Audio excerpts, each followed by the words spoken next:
war has caused gas, diesel, fertilizer, and other essentials that New Yorkers and our farmers need across the country, and has become much more expensive. So how do I go back to New York, and what would you say to them who are seeing their health care bills rise because massive cuts to Medicaid? They've seen their grocery and gas bills rise, and this unpopular and unauthorized war abroad is a higher priority to this administration than their ability to feed their families and provide health care to their loved ones who are sick. Well, Senator, you're talking about political trade-offs, and our job is to deliver for the United States military and the President of the United States. And we look at the cost of a nuclear Iran, and we want to prevent that for future generations. And that requires funding and supplementals and this budget and next generation capabilities. And that's why we're here today to request some of that to ensure we can ensure that Iran never gets a nuclear weapon. So you're essentially saying you're asking for literally $1.5 trillion for a war that President Trump said he already won. You're asking for $1.5 trillion, unlimited money for bombs, but insufficient money in for the American people, for their health care, their food, their housing, and our farmers, Secretary Rollins, who we have cut SNAP program. We are not funding the losses from emergencies that have happened in blue states, particularly when we had frost. That's False. not true. False. You're not funding it. But back to you, Secretary Hegseth.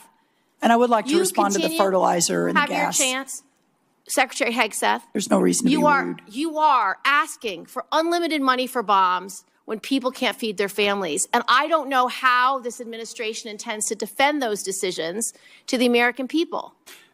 Not unlimited bombs, Senator. I'm asking for the right bombs at the right time to ensure we can deter our adversaries into the future. And that's why this is a generational investment.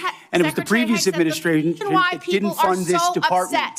The reason why they are so upset with you and this administration is because the words you have used in the past don't add up. About Iran specifically, you said that we had obliterated, quote unquote, Iran's ability to create nuclear weapons. The president made the same claim. Yet 8 months later, in February of 2026, the president launched an active war claiming Iran was within 2 weeks of having a weapon. So when you say two very different things, the American people don't know who to believe or what to believe. They just know they can't afford their health care, they can't afford their food, they can't afford housing, and our farmers are continuing to suffer. So, which is true? Was it obliterated or wasn't it? What's the status? The nuclear sites under Midnight Hammer were obliterated, but Iranians foolishly continued to attempt to pursue nuclear capabilities, which is why we destroyed their defense industrial base and so many of the other capabilities to ensure they can't get to a nuclear weapon. So we're staying laser focused on the objective, and you're trying to make campaign commercials. No, we're not. And that's fine. So listen to this. You also say that you made the missile program, quote, destroyed and made combat ineffective, quote, Iran's entire ballistic missile production capacity. Every company that builds every component of those missiles has been functionally defeated and destroyed, and that the missile program, existing stockpiles were depleted and decimated, almost completely ineffective. So why are there missiles left to hit Jordan and result in the loss of life of our brave men and women? As we stated from the beginning, the Iranian defense industrial base is effectively gone. But they do have underground facilities because they're the world's leading state sponsor of terrorism, and they've spent 47 years trying to hide their missiles under mountains, just like their nuclear capabilities, because they would like to get a nuclear weapon to wield it against us. Of the war to believe, because it's either over or it's not over. It's within 2 weeks or it's not 2 weeks. We have no missiles or we have missiles, and that consternation is why so many New Yorkers are perplexed, stressed out, and find this war to be incredibly unpopular because they don't understand the choices that the president's making. They don't agree with those choices. Secretary Rollins, so you have cut over 160,000 New Yorkers have been kicked off SNAP. What do you have against hardworking New Yorkers, children who need SNAP? And your president continues to mislead the American people. You and the president have repeatedly said that the war, as we've heard over and over again, is almost over or already won. In fact, the president alone has said the war is almost over more than 30 times. On March 1st, the president said, we'll be done in 4 or 5 weeks. On March 9th, he said the war was very complete. On April 8th, he declared total and complete victory, 100%, no question about it. On the same day, you declared Operation Epic Fury was a historic and overwhelming victory on the battlefield, a capital V military victory by any measure. And yet today, July 21st, we have soldiers whose remains are sadly going to be returned to their deeply grieving families tomorrow. Clearly, the war is not over yet. After months of conflict, our strategy to win remains unclear. I have long said the United States has the strongest military in history in the world, and I have no doubt that our brave service members can execute any mission and prevail in any battle. But without a clear winning strategy, we're at risk of being in another forever war that'll put our service members in continued harm's way and continue to cost taxpayers billions of dollars. Secretary Hegseth, despite your failure to win this war, you are back now before Congress asking for almost $70 billion in additional funding. You're asking the American people for a blank check because, once again, the Trump administration's efforts have been an utter and complete failure to win this war to this point. So my question for you, sir, is how is your strategy different than what we've seen in the past? So far, we have not seen a strategy that's been successful. You mentioned nuclear material is the primary goal of the war. It still exists. We haven't dealt with that issue yet. You talk about the destruction of missiles, and yet the missiles that we saw hit recent targets are actually somehow more lethal, more deadly, more maneuverable than what we have seen in the past. So they're obviously improving their munitions. The Strait of Hormuz is still closed, reminding everybody it was open before the war. Prices were lower for everybody until the war, and it still remains closed. And of course, tragically, people, service members, our war fighters, who we care deeply about, are still dying. So what's different? Mr. Hegseth, Secretary Hegseth. I think your characterization of this incredible effort as a failure is reckless.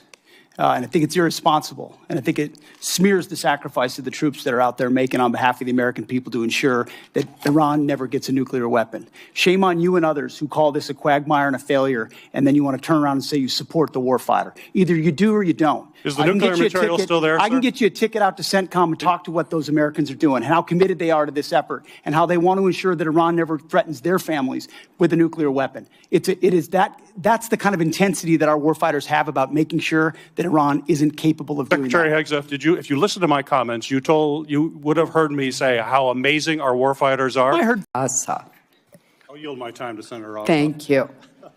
Thank you, Madam Chair, and thank you all for your testimony. And General Kane, let me just begin by expressing on behalf of all Georgians our immense gratitude and admiration for the service members who are making tremendous sacrifices and conducting themselves with extraordinary selflessness and professionalism on behalf of the United States and our state's unified condolences and grief for the families of the 4 killed in action and our hope for a swift recovery for the nearly 100 wounded over the last 2 weeks. And thank you to you for your service to the nation. Mr. Hegseth, you're requesting roughly $68 billion for the department through this supplemental, correct? 67, yes. And yesterday, your department stated publicly, quote, U.S. forces struck Iranian military command centers, maritime capabilities, missile and drone launch sites, and air defense systems to degrade Iran's ability to continue attacking commercial vessels. That was a press release from your department. Is that a broadly accurate characterization of ongoing operations? That sounds broadly accurate, yes. On day 14 of this conflict, Mr. Secretary, day 14, nearly 5 months ago, you stated that Iran's military had been, quote, destroyed and, quote, made combat ineffective. That was on day 14 of the war. Was that an accurate statement? They didn't have a Navy any longer. It was completely sunk. Their missiles were buried underneath a lot of their underground facilities, and their defense industrial base has been almost completely destroyed. So as far as a military assessment of Iran's capabilities, it didn't mean by any stretch of the imagination absolute zero, but their capabilities Mr. Secretary, at the lowest level you they've been in a stated very that long time. on day 14 of this conflict, in the second week of the conflict, you stated that Iran's military had been, quote, destroyed and, quote, made combat ineffective. Was that an accurate statement? Yes or no? Iran's ability to challenge the United States of America at the level at which we're capable of. That's not what I asked you, Mr. Secretary. You said on day 14 Iran's military had been, quote, destroyed and, quote, made combat ineffective. Yes or no? Was that an accurate statement? What the American military has done to the question? Iranian military is a historic military Will you defeat, answer the and they're question ineffective under oath? in that context. 3 weeks later, you declared victory. That was now nearly 4 months ago. 3 weeks after you'd already said Iran's military was destroyed and combat ineffective, you said, quote, Operation Epic Fury was a historic and overwhelming victory. You said Iran's military had been rendered, quote, combat ineffective for years to come. And you stated we had, quote, achieved every single objective. Were those accurate statements?